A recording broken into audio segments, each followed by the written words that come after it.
Anticipated meeting of the British Association in the year 1836.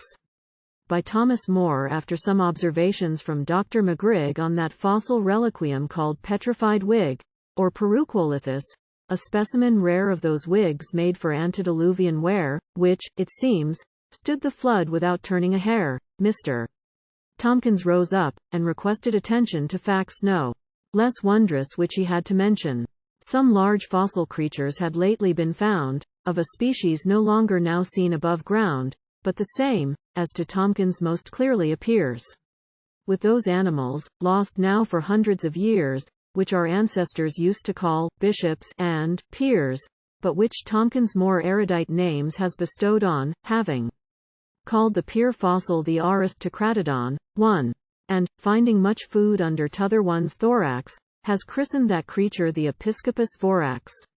Lest the savantes and dandies should think this all fable, Mr. Tomkins most kindly produced, on the table, a sample of each of these species of creatures, both tolerably human, in structure and features, except that the Episcopus seems, Lord deliver us, to have been carnivorous as well as granivorous, and Tomkins, on searching its stomach, found there large lumps, such as no modern stomach could bear, of a substance called tithe, upon which, as 'tis said, the whole genus Clericum formerly fed, and which having lately himself decompounded, just to see what 'twas made of, he actually found it composed of all possible cookable things that e'er tripped upon trotters or soared upon wings, all products of earth, both gramineous, herbaceous, hordaceous, fabaceous and eke farinaceous, all clubbing their quotas, to glut the esophagus of this ever-greedy and grasping tithophagus.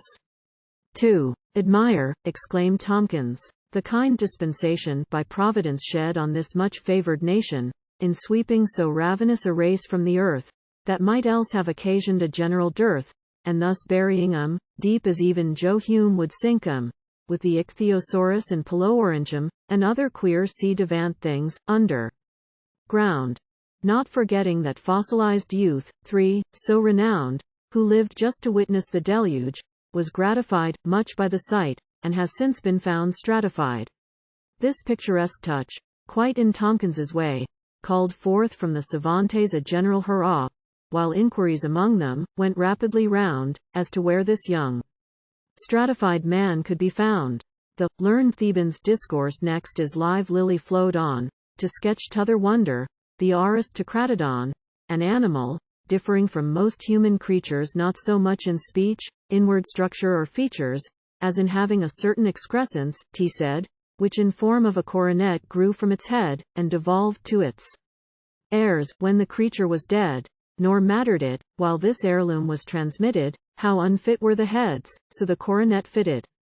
He then mentioned a strange zoological fact, whose announcement appeared much applause to attract.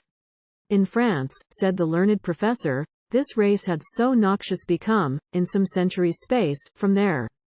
numbers and strength, that the land was o'errun with them, every one's question being, what's to be done with them?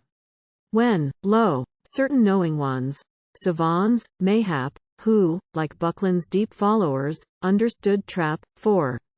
slyly hinted that naught upon earth was so good for Aris tocratodons, when rampant and rude, as to stop or curtail their allowance of food. This expedient was tried, and a proof it affords of the effect that short commons will have upon lords. For this whole race of bipeds, one fine summer's morn, shed their coronets, just as a deer sheds his horn, and the moment these gewgaws fell off, they became quite a new sort of creature, so harmless and tame, that zoologists might, for the first time, maintain 'em to be near akin to the genius humanum, and the experiment, tried so successfully then, should be kept in remembrance when wanted again.